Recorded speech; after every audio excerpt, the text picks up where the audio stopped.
தூதனை கேட்டேன், எப்போது என் இயேசு வருவார் என்று.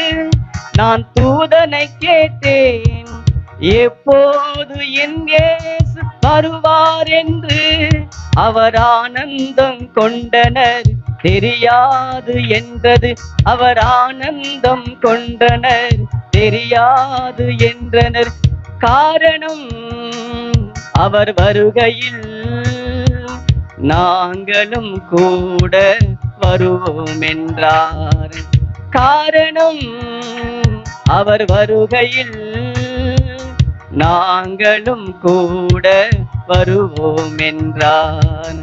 கேட்டேன் கேட்டேன் கேட்டேன் இன்று, எப்போது என் இயேசு வருவார் என்று. பார்த்தேன் பார்த்தேன் பார்த்தேன் இன்று, எப்போது